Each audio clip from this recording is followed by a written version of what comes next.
fortunately, today we have arranged to have Dr. Mark Fowler here, and he's going to talk with us about how you might approach this task of finding a case and of doing the proper reflection and putting together a case study that you can then speak to, that you can kind of travel with a bit this semester. So in the past, some people have found this really, really easy and it just kind of comes out and flows and it's not a problem. And I found people that have really struggled and said, I don't know what to write about, or nothing's happened, or I don't understand, where I pull the theological threads from this. So we're very fortunate to have Dr. Fowler here. So what I'd like you to do is just turn your attention over to him, and I would love to repeat for you all of his wonderful and varied titles, but I can't remember them. But I know he has many of those, so, all right. So, but the good news is he's going to help us. I was baptized Mark. You were baptized Mark. We'll just go there. Okay, and onward. So thank you for being here. So I'm going to turn this over to Dr. Fowler. So. Good. Thank you, Jane. Thanks Good to for being see here. you this afternoon. The origin of what I'm about to do is obviously comes to the focus of next year's work, which is the exalted FIP.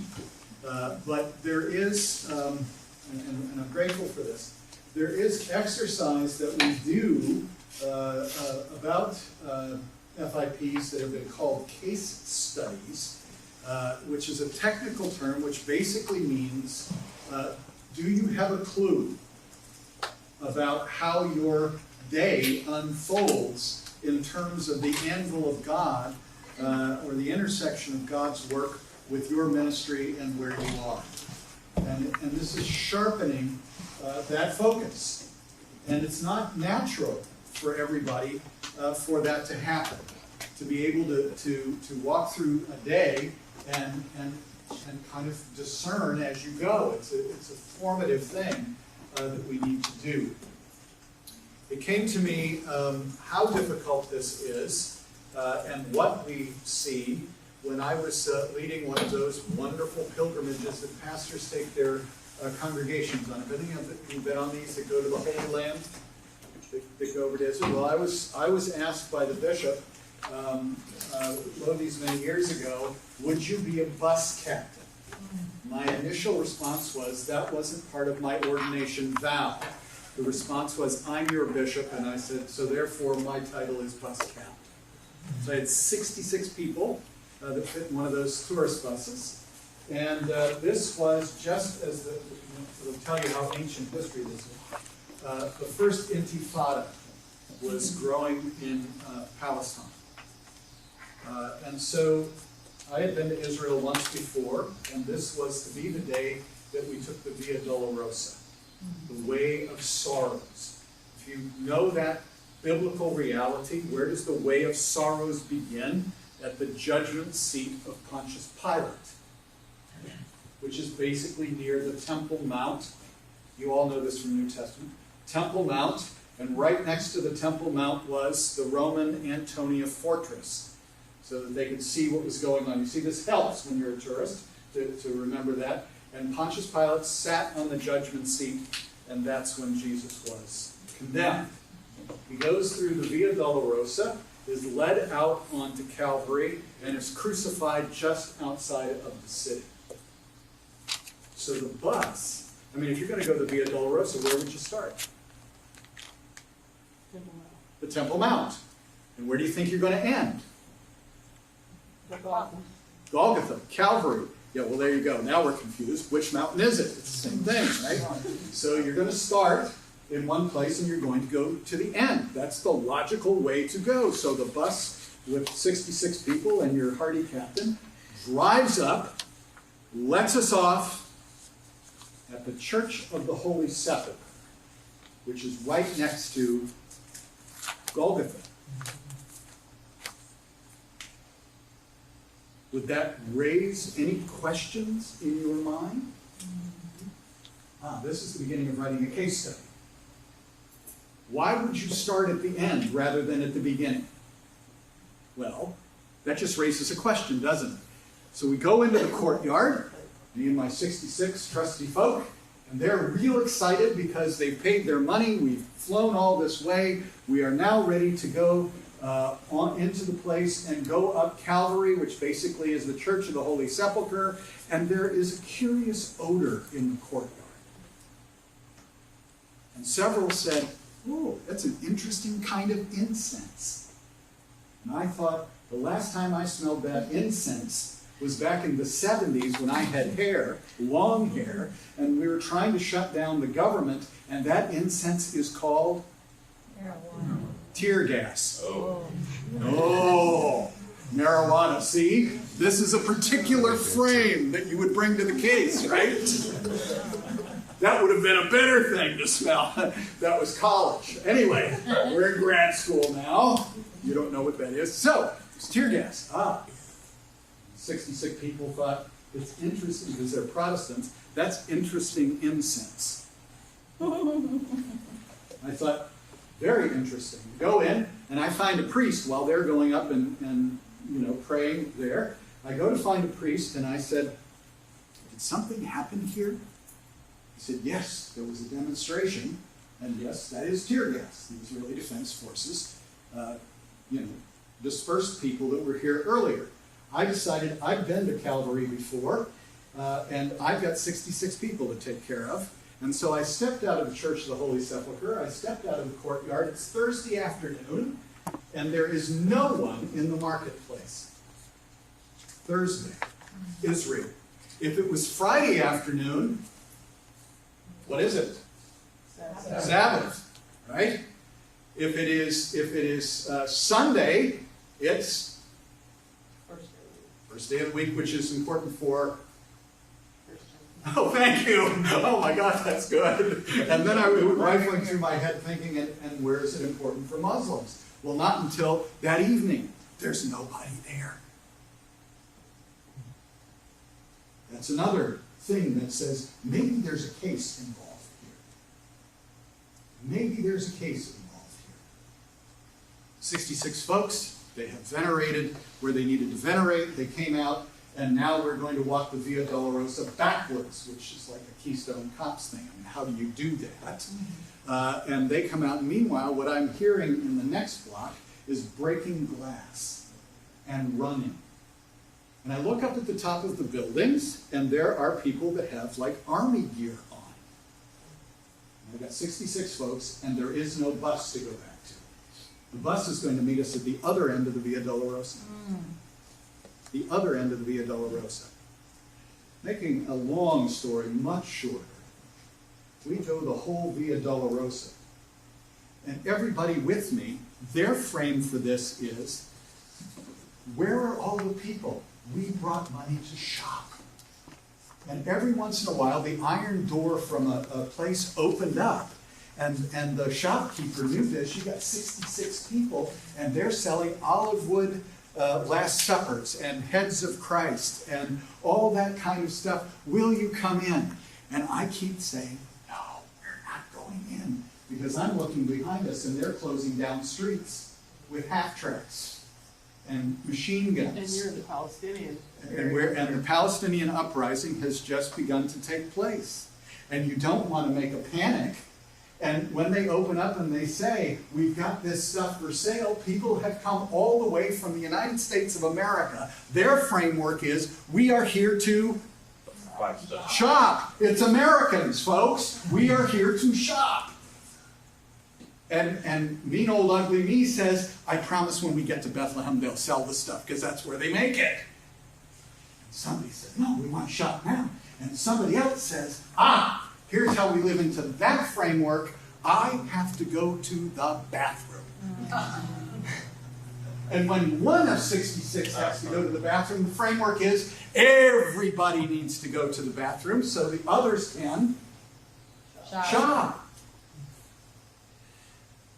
Meanwhile, they're closing down streets. Sandbags are up there. There are machine guns all over the place. And we keep walking, and then they want to buy the spices, and I'm thinking, my God, we got to get out of here without a panic.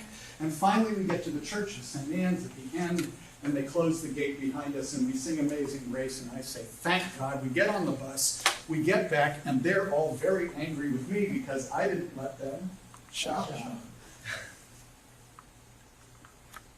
And I said to the bishop, I may need to resign as a bus captain. So I got them all together. And I said, did you see what was going on out there? Answer, yes, you didn't let us shop.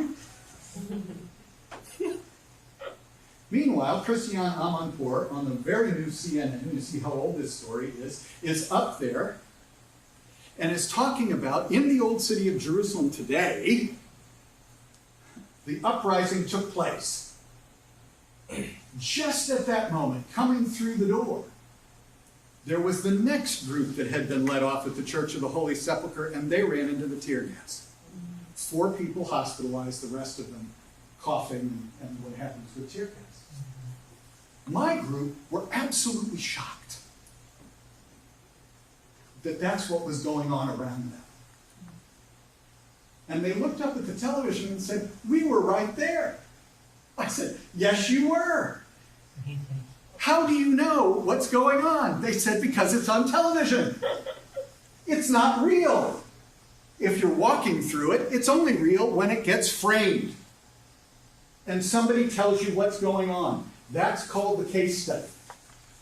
When you walk through the old city of Jerusalem, what's the framework with which you see what is going on? Or wherever you are in ministry, what framework do you bring to it to say, what's happening here? And that's how you begin. To ask the questions of the frames that you put around your day, or your week, or your month, or your year. Okay? It's the frames you carry with you. That's called leadership. I mean, that's my thing. Is leadership. What do you see? What do you see? And when we're in a new place many times, it's very disorienting. We do not know what to see. Or if we're put into a new role, we don't know how to see what we've always seen. Many people will say to me when they come into parish ministry, all of a sudden they're no longer sitting in the pew, they have to be up in the front or somewhere else, and they say, I can't worship because there's a new frame. There's a new way of looking at it. There's a new way of understanding it. That's a good case study too. Oh my God, it looks different when I'm behind a pulpit than when I'm looking up at one. All of a sudden, what I used to complain about sitting there and doing nothing, they're complaining about me. That's a framework. That's a case. Am I getting that? Cases begin with, what do you see? How do you put a frame around it that asks the appropriate theological questions, or biblical questions, or pastoral questions?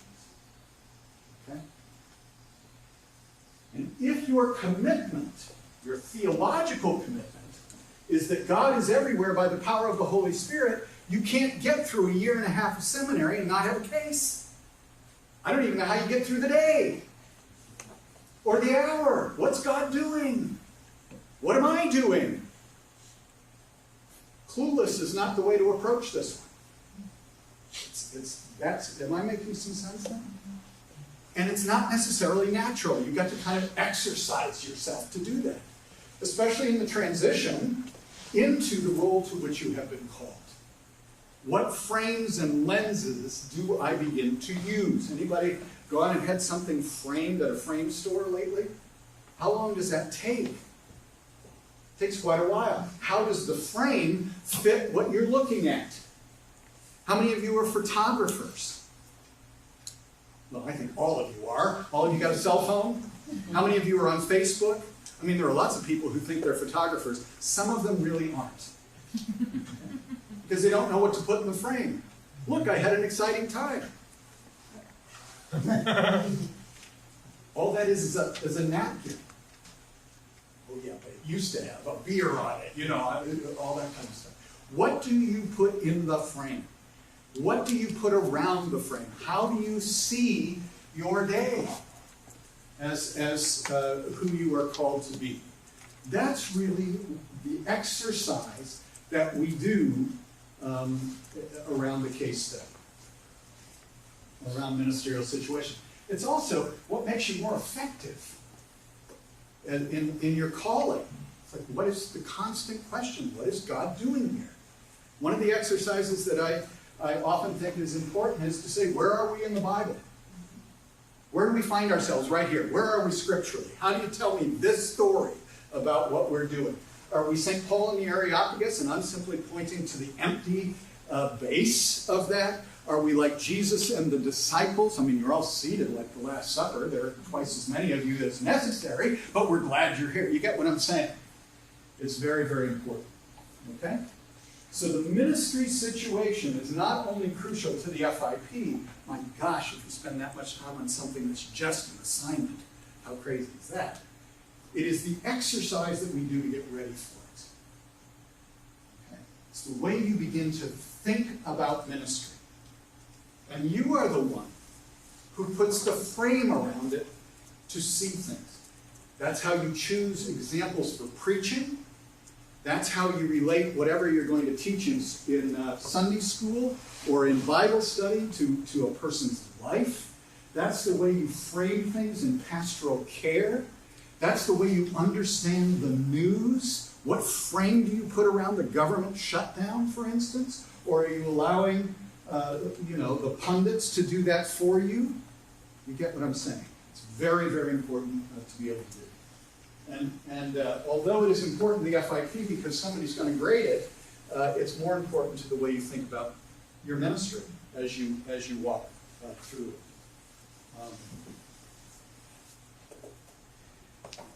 And the real issue from my perspective and why it's important as if you use a journal or if you simply review your day or you're in prayer is that it's like, how do I think about segments? Because you can't think about the whole, that's left to God. How do you think about the segments? An event, a situation that catalyzes your thought, or a discrete series of events that catalyzes your thought. Okay? In which you have taken part. In which you have taken part, because you are an actor in this whole piece. Okay? Even if you were an active observer, you're an actor in this whole piece. Okay?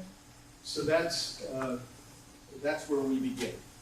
This whole notion of how do we frame what's going on in our life. And the critical issue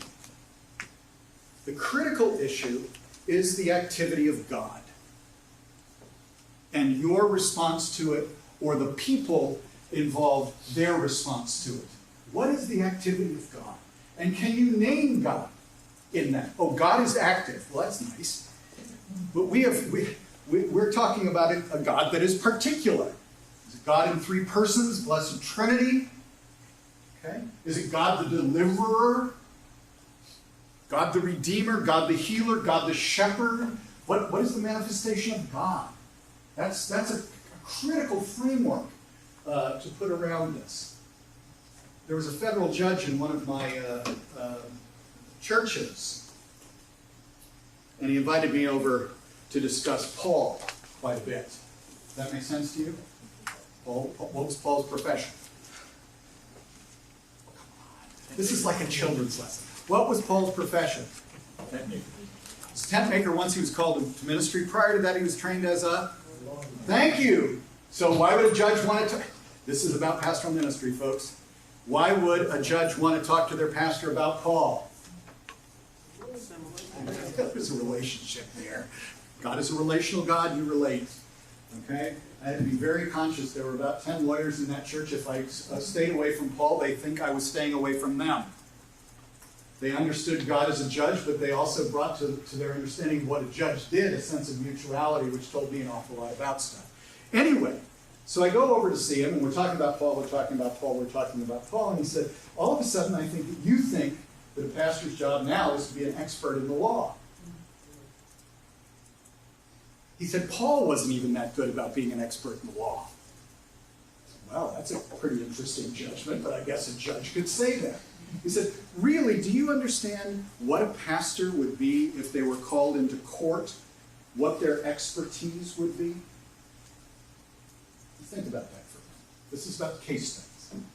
If you're going to be a pastor or a deacon or a leader in the church, and your identity is fixed in God, and you were brought in as an expert into court, what would your expertise be?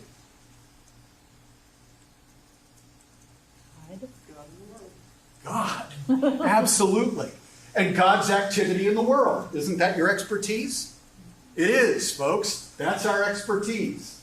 Now, we may not be rock solid about that. We may want to talk about, well, I learned all of this in pastoral psych. That's a lot easier. They're going to call a psychiatrist. Well, the sociological dynamics, they're going to call a sociologist. But if somebody says, God made me do it, they may call you and say, is that the way God operates in the world? Right? And that's what we are. And we know as much about God as psychiatrists know about psyche, which means there's a whole lot of mystery and there's some certainty.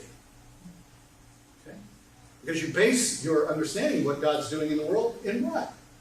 That's why you're paying all this money to come to seminary. The Bible, our theological reflection on it, our ethical response to it, our pastoral formation around it, all of that kind of stuff. So, what we choose cases for is based on the notion of discerning God's activity and our response to it. That's really what it's about in the end. Okay? To put it another way, it's about discerning kairos, those moments of God's activity in the midst of the chronos of the day. I often think this is how God breaks in and breaks up the boredom of Shakespeare. I love Shakespeare, by the way. But you know that quote, tomorrow and tomorrow and tomorrow creeps in this petty pace from day to day to the last syllable of recorded. And in those days, a decree went out by Caesar Augustus that all the world would be taxed. And so we have a shutdown in Washington because it's gone on forever about taxation. But then there is something that breaks in, which is the activity of God. That's really quite important. Kairos, those kairos moments. Okay? And this is really a privilege to do case studies because they don't happen in sequence or they're asynchronous. Most of what we have to do as pastors and leaders of the church is to respond to something while it's going on. This is our capacity to step back and say, what happened? How was I responding? How do I bring reflection on what I know to that? How do I change as a result of what I thought about that? How will that change me in terms of the way I will minister in the future? Am I making some sense? So it's a good thing to do. And several folks will still say, but how do I choose one? And this is what I would say to you. What keeps you up at night? Doesn't make any difference if it's large or small. I mean, most case studies don't change the world. One of the profound case studies that seems so simple is there was a student of mine, basically had been called to ministry when he was 7 years old. Wow, that's a long time to prepare. He was really good at his seminary studies. Really very good. It was his time to preach his first sermon. You've all had that either recently or long ago. Time to preach his first sermon. He had seen all these models of very articulate, extroverted people. He was a quiet, introverted guy. We're in the line.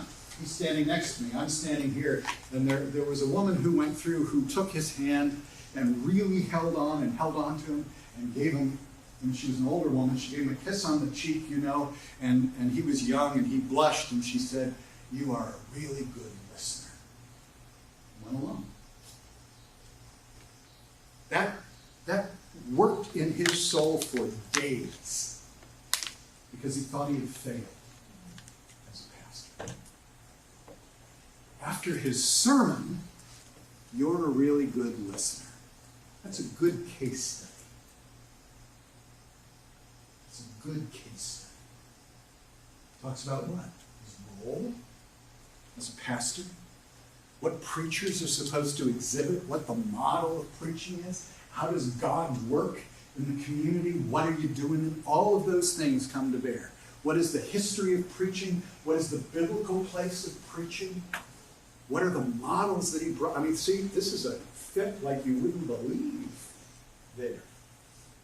And if he hadn't worked through that, which we did for a couple of months after he brought that into our supervisory session, he would have been uncomfortable in the pulpit about what God was calling him to do, and trying to do something that God wasn't calling him to do, all because that one comment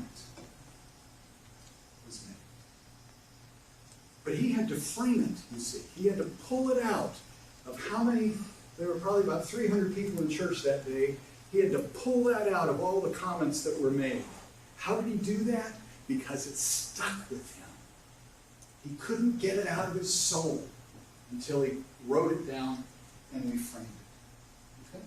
So what I would like you to, how many are there even numbers? If not, at this end we'll form a triplet. I'd like you to be in pairs. Pairs. And go back no further than last Wednesday. No further than last Wednesday. And choose an event. An event. A situation that you would frame no further back than last Wednesday. That happened, that has theological impact,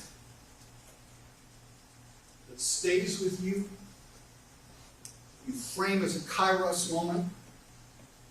Think about that for a couple of minutes and then tell your partner what that is. And tell your partner in 2 or 3 sentences. It doesn't have to be a long conversation, just 2 or 3 sentences. And partner, don't just receive it. Say, oh, wow, that's great. Because it will be. If it's not clear, ask. Help them refine it so that it's a statement of a situation of ministry in which God was active and to which you responded. Where there was response in the actors involved. Okay? Is that a clear assignment? We'll take about 15 minutes to do it. And should I count you off? 2? Is that all right? 2, 2, 2, 2, 2, 2. Did I do it right? 2? You didn't skip us. We might 2, talk to each other. 2, and 2. I don't know. Is that all right? All right. It'll take about 15 minutes. We're a trial. Okay, that's last night. I'm sorry, do I need to go back? Stanley, you're 2? Yeah, 2. Yeah, I'm 2. We got it. Oh, wait, no, we are. So Stanley, you need a partner? We got it. We got it. Are you with me? We got Stanley here. All right, okay, I'm sorry. I just don't want Stanley to be left out there. 33? I think I'm Just a moment of rambling from the front, and then we'll get back to the real good work. Hold on to the case. Hold on to the event, because we're going to keep working with it through the next little while here.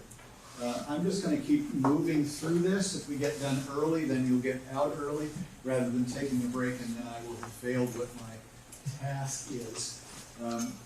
Which is, of course, to write a perfect case study. That's what Carla said I needed to do. And I'm like, I've never read a perfect case study, let alone written one, but we'll get some later. So hold on to where this is. What the content is. So you put a frame around it. One of the first questions is, what were your criteria for framing it? What were your criteria for framing it? Just think about that. And that's not a criticism like there are better criteria. That's your decision. Most of us bring criteria to them, to what's going on. What are the criteria that you've got? So you'll know what the beginning frame is. It's very, very important. Then the next things that we're going to do are to tease apart some other frames that I think are important to put around this as part of the pastoral duty. And by pastoral, I simply mean pastoral as being part of what Jesus asks us all to do as we watch over one another in love. Not elder or deacon or whatever. It is the way we are with each other in that way. So the first, and I'll just give you a précis of what I'm going to talk about here in a minute, and that is to tease out what is the biblical frame that you would put around this particularly. In other words, I think one of the great tests, and testing is not like, are you going to go to heaven and hell, but one of the things about about how we look at this is, where are we in Scripture? Is there a story, a metaphor, a sweeping narrative that informs how you understand what's going on here? Okay? So therefore, and you get this very clearly, in the African American community and civil rights, and from the time of emancipation through civil rights to the present, much of the experience of the people is framed in the story of the Exodus. So the question is, where are we on that path? It's very biblical. Till recently, and Walter Fluker, who is part of CBE here, he's now at Boston University, but he graduated from Garrett and is often here, he tantalized or talked about that story and say, we're stuck in the Exodus, and really we've got to think about where that story goes. Well, that's a particular frame. Because if you're in the Exodus, you will live in and out of that story. That will be a frame in which you'll see it. He reframed it and said, we've got to think about the fact that, at best, we're in the exile. Whoa. That changes a whole understanding of who we are, what we're doing, if we're in the exile. And that would suggest that, let's be real clear. We have had triumphalist theology that is under great question at the moment, because it went along with triumphalist nationhood. That nation doesn't have a government at the moment, or at least one that can operate. So how do we deal with triumphalism, which is in many of our churches? Most of our churches. As a matter of fact, I'm with a lot of pastors who've got to fill out the numbers of triumph. This is how many people we got in the pew on Sunday. And if we got more than last week, guess what? You triumphed. You triumphed. I get calls from your colleagues who graduated that said, that doesn't work anymore. Especially pastors in the Detroit area. How do you triumph in Detroit? Is that the theology? Anyway, where are we in the Bible? Where are we in the Bible? So he's starting to work with a theology of vulnerability. Because that's how everybody's feeling. That's how does the city feel that's in bankruptcy? Pretty vulnerable. So the first question is, what biblical frame would you put around the case that you chose? Where are you? Because it does make a difference. Is this a Ruth and Naomi experience or an Esther experience? Those are two different things, aren't they? I had an Old Testament professor who used to say, I love people who say that, I love the biblical narrative as if it was all one thing, and it agreed with itself internally. And he used to say, and I got up at 3 o'clock this morning, and my Bible was bouncing on my bedside. Ruth and Esther were having at it again. How do you frame it? And it does matter if you frame it as Esther. Hadassah, the one who is going to be the heroine of her people, is a little bit different than Ruth saying, wherever you go, I will go. Your people will be my people. Your God will be my God. And as a leader, as somebody who frames it, those are two dramatically different issues. If you're in the Exodus, that's dramatically different than being in Egypt. If you're on the Exodus, that's dramatically different than being in the Davidic kingdom now, isn't it? Which is dramatically different than the extravagancies of David and Solomon and the monarchs that came afterwards that split the kingdom, and now all of a sudden we're in exile. Yes? Or where are we in the Jesus narrative? You preach a whole bunch of different. Which frame are you going to use? So, number one is the biblical frame. It's really quite important. Number two is a theological frame. And those two, I hope, are related. Because it's really hard to have a biblical frame around monarchy and then to talk about liberation if you thought monarchy was great and you want to be liberated from it. How do those frames work together? Very important. Then the pastoral frame. Who are you there as pastor? Prophet? Priest? Ruler?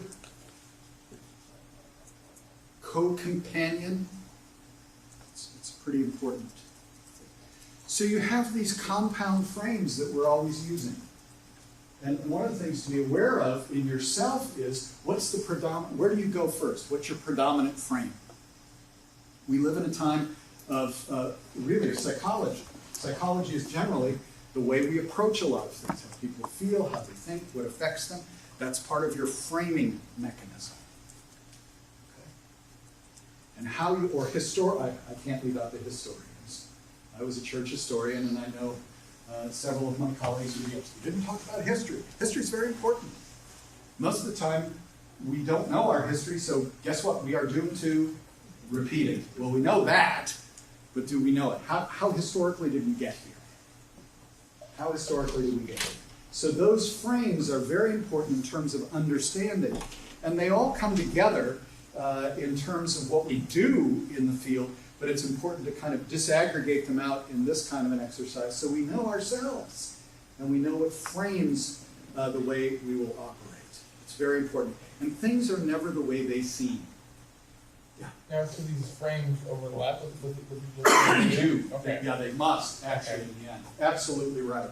They must, for the purposes of this exercise, in terms of the FIP and what we're doing, is to pull them apart, to examine them, and then the last piece is how do they go back together to affect what we'll do from here. So it's that back and forth, back and forth. Or the other piece, which I often think is, what don't I know? What didn't I know in that sense? Was I clueless? I couldn't find a biblical frame. I haven't read Habakkuk lately, and that would have been it. You know? Or, God, what did happen when they came back from the exile? I got through Isaiah of Jerusalem and Deutero-Isaiah, but Trito, we never got to it. The professor kind of yacked on too long, and Trito was left out to dry. What happened when they got back? Isaiah 58. I hadn't read that until I was 14 years here. I had to preach on it a couple of months ago, a couple of weeks ago. I'd never read Isaiah 58. It's a good one. Because when they came back from exile, guess what they did? The same exact thing as that they'd been doing before. Nothing had changed. They'd forgotten about the fact that they were in exile. They got through the crisis, and all of a sudden, hey, life goes on as usual. We're going to kind of come to Easter, and the big deal is to go out to dinner. Not to recognize what death, burial, and resurrection is all about. It's what the flowers are, and dinner is. And in Isaiah 58, Trito, they come back. This is a tough Easter sermon. God has a criminal complaint against God's people. Ooh, I wish I'd known that 20 years ago. You get, is that where you're at? Yeah. Very important. So it's not only how you put them together, it's what you don't know. You've got to be endlessly, some people have heard this in class, endlessly curious. The most ridiculous thing that I hear from some people is, you should have taught me that in seminary. Really? We teach you some stuff. I hope what you get is an endless curiosity about what God is doing, based on what God did, but God's doing something now. You know, if all I did was what was in seminary, God stopped acting back in the early 80s. Oh my God. That's horrifying. Compared to now, the early 80s were, well, they were the early 80s. You know, and guess what? You all are going to minister into 2050. Right? Have you thought about that? 2050. What's God going to be doing then? And you don't know what God's going to be doing then unless you know what God's doing right now. God is the same yesterday, today, and forever, but there's stuff that happens underneath all that. And absolutely right. So it's what you don't know. What do you hunger and thirst for? Go home and read the prophet Nahum. And then say to him, cheer up, buddy. It's not that bad. You all know the prophet Nahum? He's in the book. He's in the library. Read him someday. It's short. That's why I said that. If it was long, I wouldn't have recommended it. It's short. Pretty good. It's like reading Timothy. If you ever need to take an exam, take it on Timothy. Don't take it on Isaiah. All three of them at the same time. Anyway, you get what I'm saying. So there are the frames that go around that. And as you examine those frames, they will focus things. And the reason that you do that is that they will begin to transform what you just said into something that is God-filled. And the critical issue about being in the role that we're in is that things are framed for us by the world. Things are framed for us by the world. Every time I go out to Old Orchard Mall, which is less and less these days, I would think I was going to Disney World.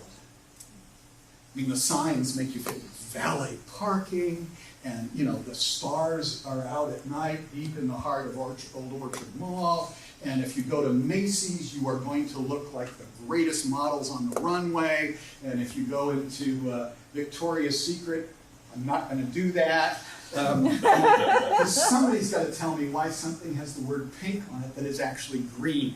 But I don't want to know right now. So there's this notion that there's a frame around going to the mall that will transform me into the happiest, best looking, my weight will be right, never going to happen, full head of hair, wonderful guy, 25 years old forever if I go to Old Orchard Mall. But what I do is sit in one of those benches, because I'm getting old and old guys sit in benches, and what I see in people's faces does not reflect the frames that the world has put around that place. You ever done that in the mall? There are people that just are aimlessly wandering around looking for that kind of happiness, and they leave disappointed. Tell me what the theological frame, the biblical frame, the pastoral frame is. And then what would you do about it? It's pretty tough to preach against Old Orchard Mall. It's a wilderness. But you should. Hey, there you go. It's a wilderness. Yeah. And there are snakes and scorpions there. That's where we are. Very good. You see, that's important. I was told in my first church, I got there, I accepted it, I was very excited. I was, I'd been to seminary, I was very charged up about doing things.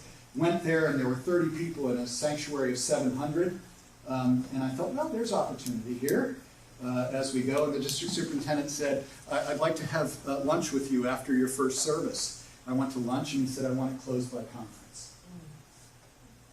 Now, that's an administrative frame, other than the fact that I thought, well, I better find another career, because this one isn't going anywhere. Okay? How do you do that? How do you go to people? Well, I did. I was young and foolish, and went to the administrative council, and I said, the district superintendent wants the church closed by conference. Now, it's a 700-seat sanctuary, 30 people are in it, and the chair of the board said, I didn't know we were that sick, let alone needing to be dead and buried. What's a theological frame? I chose death and resurrection. Kept the church open for 2.5 more years. I told the district superintendent in very discreet terms, you're a blasphemer. He wasn't happy, but he was going off the cabinet, so I was at that point. We shaped the whole entire notion of the church around the fact that we were going to die as Christ died, but rise again. And the question was, how do we do that? So you have to tend to the pain of death, the grief of death, but also the hope of resurrection is part of that, and know how to do it. Am I making some sense to you about that? How do you frame it, and then what are the layers? Bible, theology, pastoral care, all of those things. How do those layer on top of it to help you frame what's going on there? And that practice, my friends, that practice is actually pastoral practice. Pastoral practice. It'll make you more effective because you bring to the table the resources of faith that we've struggled with forever. I mean, I was in seminary, and one of the first things that they asked me to read was Augustine's City of God. And back then, I just thought that was a pain in the neck. I got here, and Dr. Waters said, no, it's a really good book, and I had to reread it because I just thought it was a thick tome. And then I realized he was a bishop. And I got to the place of saying, well, Augustine was a bishop with a whole lot of time on his hands. Except he was a really, really effective bishop because he took the time to do the reflection that was necessary to lead the church. Not just say, that church needs to be closed by conference, because efficiently it's spending too much money that we can't support a pastor. I make you see something? That's why I think it's important. Okay, so take some time to do this. Take your case. Love your case. Embrace your case. I know I'm into another class already. Take your case and work at where are we? Where do you locate this in the scripture? And by the way, there are no right and wrong answers. But they matter where you locate them. It really does. There's a whole lot of difference between this is in the midst of the ministry of Jesus in Galilee and we are on Calvary. That's a whole lot of difference. It's a whole lot of difference if you're somewhere in the Acts of the Apostles and the Holy Spirit is coming upon you despite the fact that you're an oppressed church and you're right on the verge of the book of Revelation starting to take place. You get what I'm saying? So where are you? Where are you in Scripture? That's the first thing. Locate it. And the second piece of that is, what does that imply about where you would go? What the next thing? So let's start with Bible. Take about 15 minutes together to do that. Start with the Bible. And it's okay to say, I'm not sure, but it must be somewhere in the Old Testament. Narrow it down just a bit. What part of the Old Torah? Prophets? The monarch? The poetry? Jesus wept because he didn't like the assignment? Any of those things are fine. Start with the biblical frame. The biblical frame. Okay? We'll take about 10 or 15 minutes. And I go with the idea that the scriptures are written upon your heart, and that which you do not know you can find out later. So go with what you know. Okay? So Mark was like,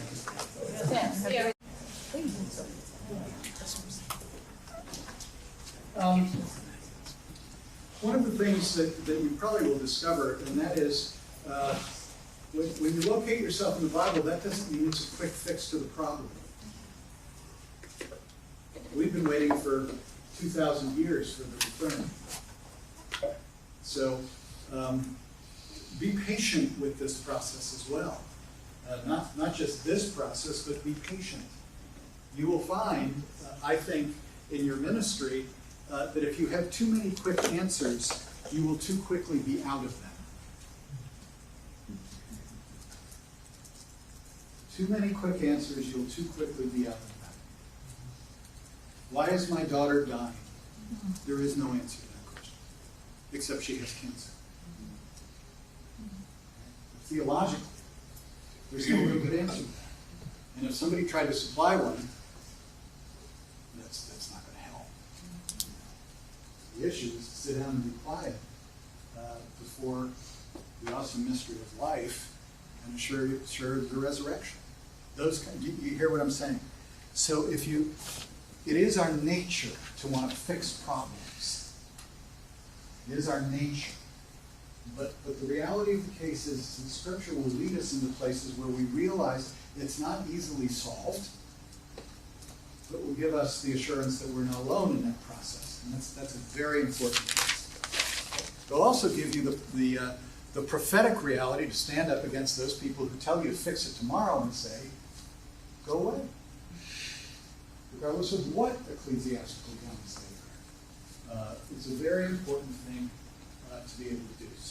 So all of this, the FIP is a daunting thing, I would say, I think. I don't know. I'm on the other side of that in the sense that I listen, I'm here, but the process of it is really a rehearsal for the process of ministry. You think of it that way and prepare for it that way and exercise for it now, If you asked me to go run when's the Chicago Marathon? This weekend? Sunday. If you said, Mark, are you going to go run that now? After you pick me up a quarter of a mile in from heart failure, I would respond the same way as if I hadn't, practiced that before the 5th. And a person who is intent on ending the marathon would say, what the hell are you doing here? You should be at home eating too many carbohydrates that are not healthy for you and just checking in on the final tally of who won. I love my beloved Red Sox, but geez, I'm not even sure I could swing in a way that people wouldn't laugh. So the issue is practice this. Practice this. And it's not because you're going to do the 5th, it's because you're going to do ministry. You're going to do ministry. You can assure people that God is always with you, but you better know that for yourself. How is God with me? How is God with us?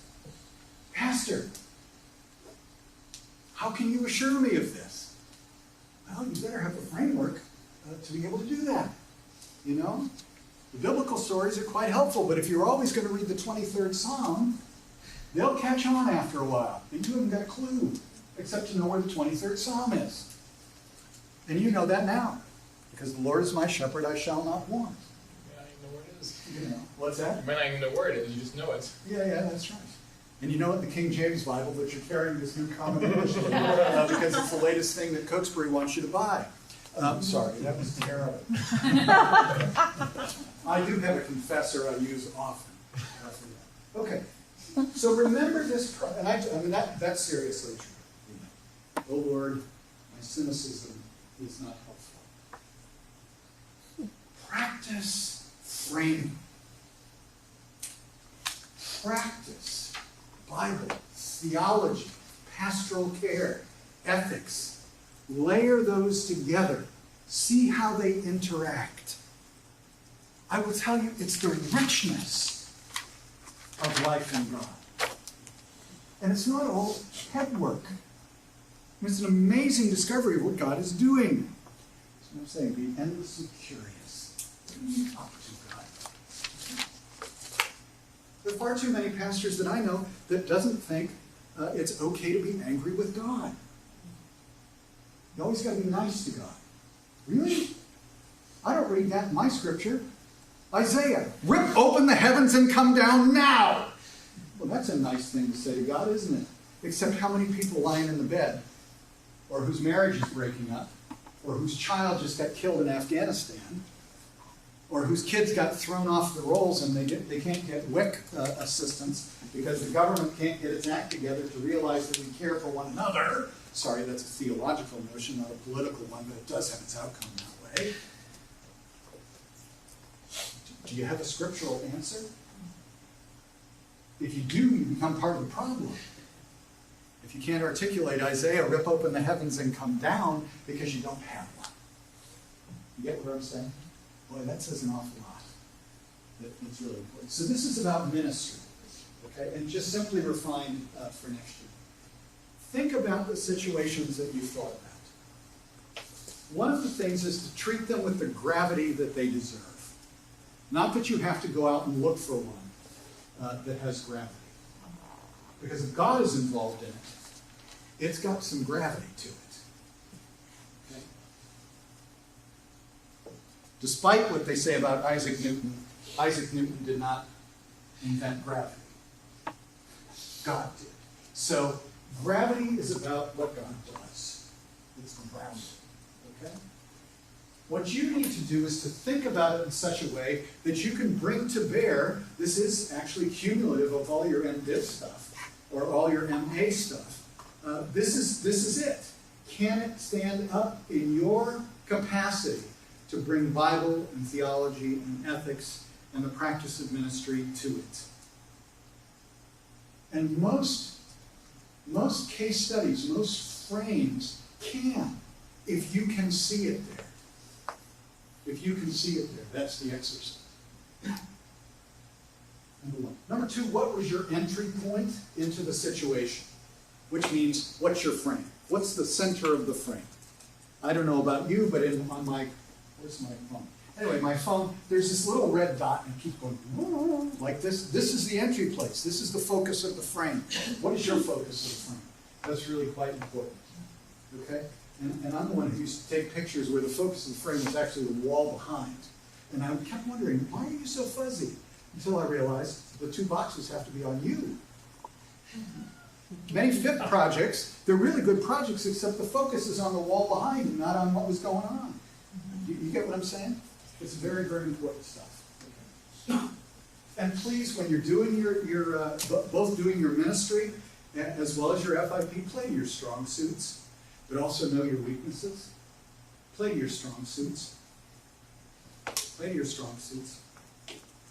Yesterday in Pastoring People, we were doing a case about an astrophysicist who was on the verge of, he was coming close to the end of his life. He had thyroid cancer. And his big question was the intersection between infinity, basically because he had been on the project to invent the Chandler telescope, who wanted to see into infinity as far as he possibly could. He wanted to understand the intersection of infinity and eternity. Okay? What was the response to most of that? I'm overwhelmed by the question.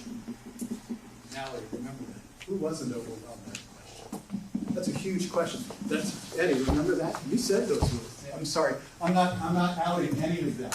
It's how many of you were saying, oh, that's a good thing to do? You remember this case too, Jake, I'm sure. Right? Physicists love this stuff. And they should. But that's not necessarily what your strong suit is. Right? Well, the strong suit is about pastoral care and relationships. So play your strong suits. That will do you well. Okay? Is this helpful to you? Overwhelming to you?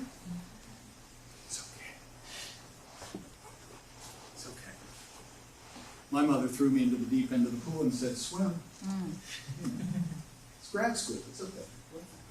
So is ministry. Okay? A couple more things and then I'll let you go because I can tell you, it's like, oh my gosh.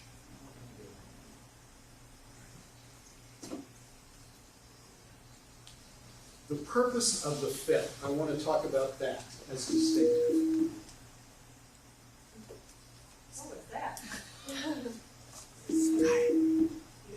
What was that? Speaker. Hello?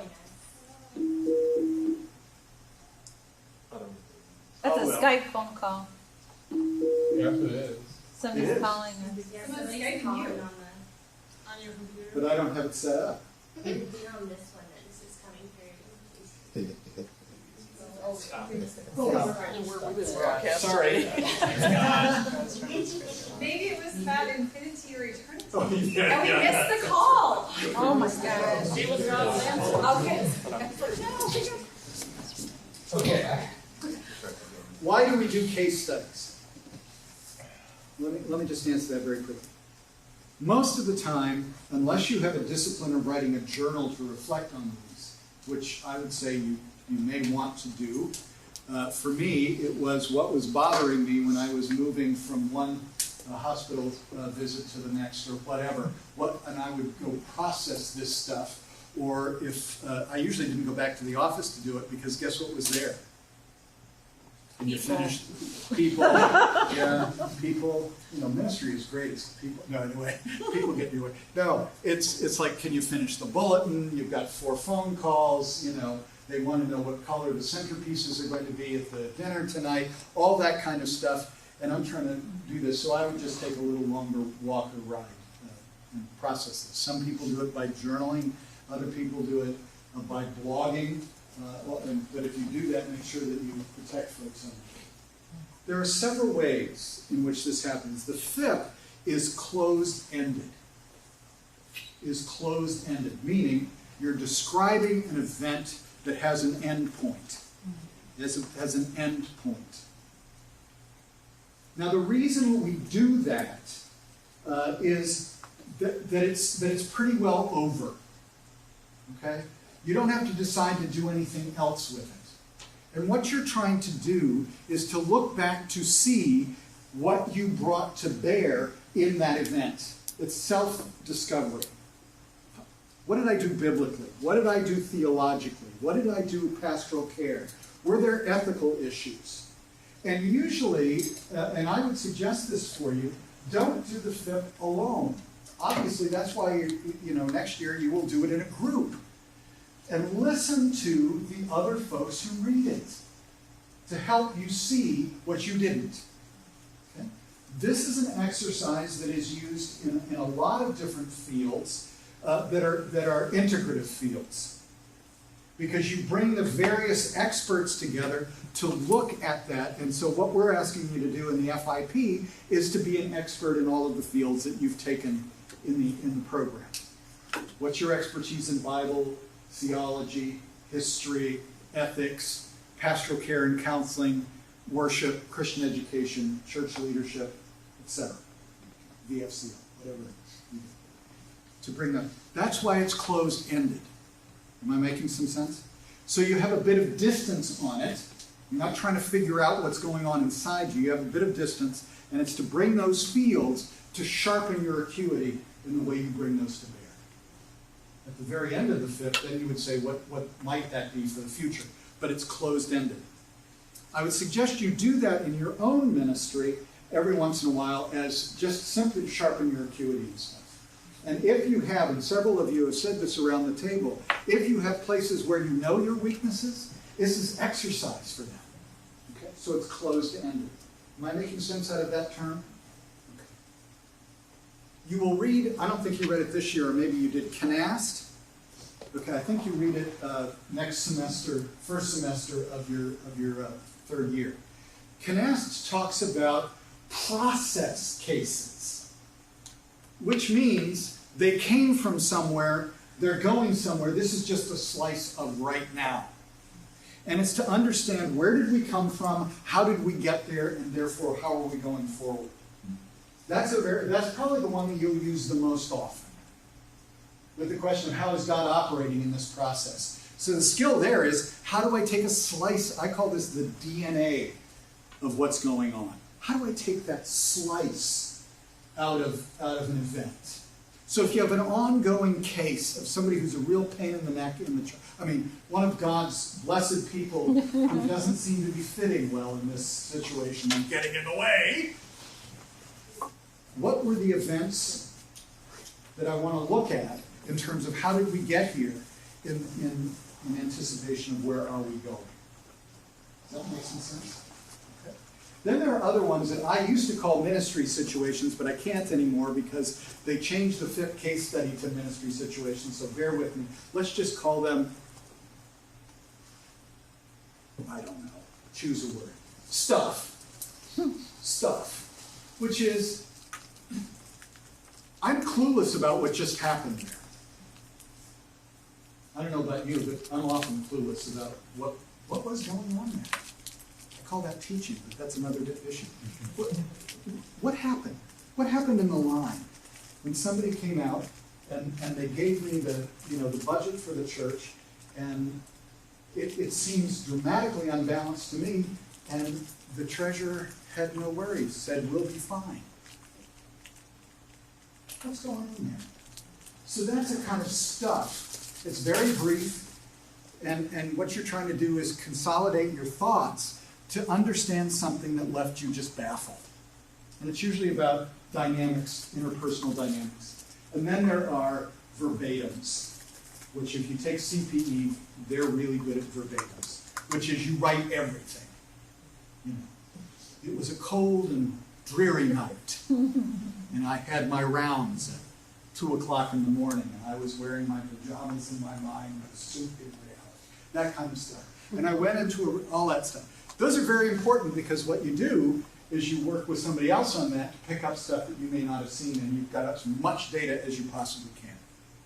Now, those of you who do CPE, if you bring those skills to the FIP, they don't fit.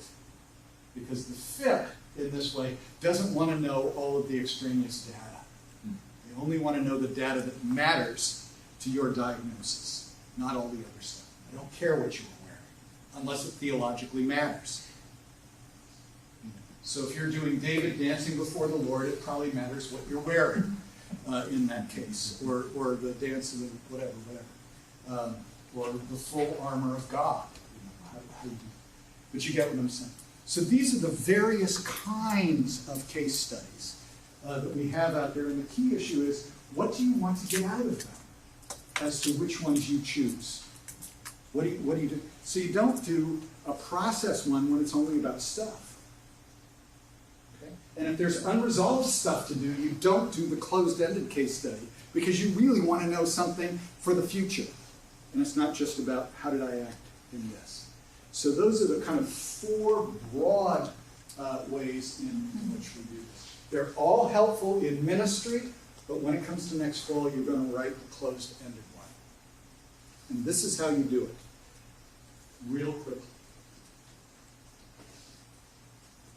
Tell Carla I spent 2.5 hours on this part. Okay. Oh, it's not here. Let me just say this. And this is helpful. The and in terms of your practice. Think about this. Just sitting in this room, how much data is bombarding you in this moment? It's really hot in here, isn't it? That's data. That thing's making noise. That's data. You've got just tons and tons and tons of data. How much of it makes sense to ministry? Not much. The critical issue is to begin by stating what is at issue in the case in 2 to 3 sentences. 2 to 3 sentences. What is at issue in this case?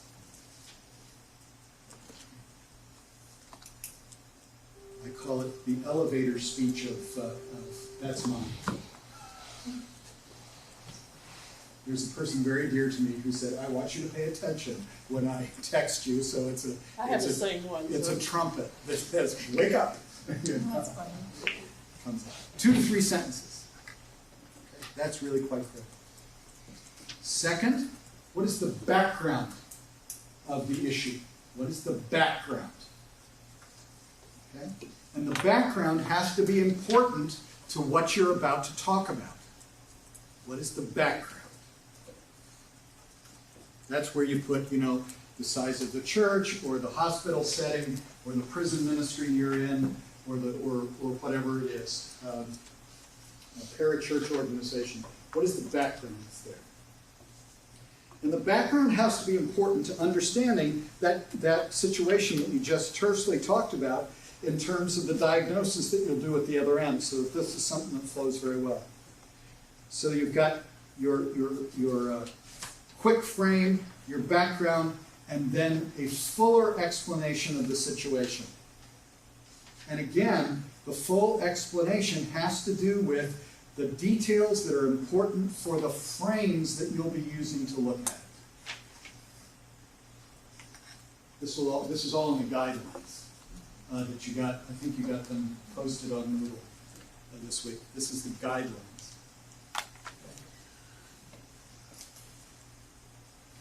All right.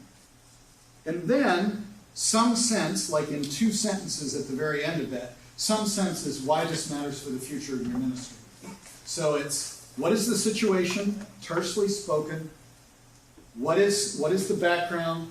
What is the fuller explanation? And then 2 or 3 sentences that say what its usefulness is to the future. Okay? Trumpet shall sound. Y'all better get ready, the rapture's coming. As it says. And then, so that's your first part. And I think that's what you'll do September and October of next year. So if you're exercised to that should be easy peasy. Not really. It's very important that you choose a good one. And then the next full piece are the diagnoses according to what you've learned. Bible, theology, the frames that I've just talked about. And then a fuller explication of its future usefulness to you in your ministry that goes back to those 2 or 3 sentences at the end of that 4-fold opening. Am I making sense out of that? So it's terse description, background, full description, future usefulness in digest form, analysis, fuller explication of its future use. That's what it says, and I don't know how many pages there. But that's basically what it says. If not, send me to talk to whoever wrote it. Is that helpful to you? Tired now? I'm sorry. I'm sorry. I should have brought you all coffee. I've always felt that when one has an encounter with God, one needs a nap. I think it's a pastoral right. I'm going to do this again tonight, so pray for me. I suppose. Jesus took a nap. Yeah. Jesus went away to pray. And I don't know how you pray, but I usually lie down and close my eyes. And God speaks to me in those moments. My children used to say I was sleeping, but they were right. I mean, wrong. It's been good to be with you today. I don't have to fill up the next 15 minutes. No, you don't. Are there any questions? No, that's good, Jane. There better not be. No, it's big. And Is there clarity on how we're moving along in year 2 and 3, that this first case study that you're writing and turning in, that you're going to speak to in this thinking on your feet exercise, is the first step, and then next semester there'll be another case study written in this course, so you'll have a chance to start doing this integrative work where you frame things and think and reflect.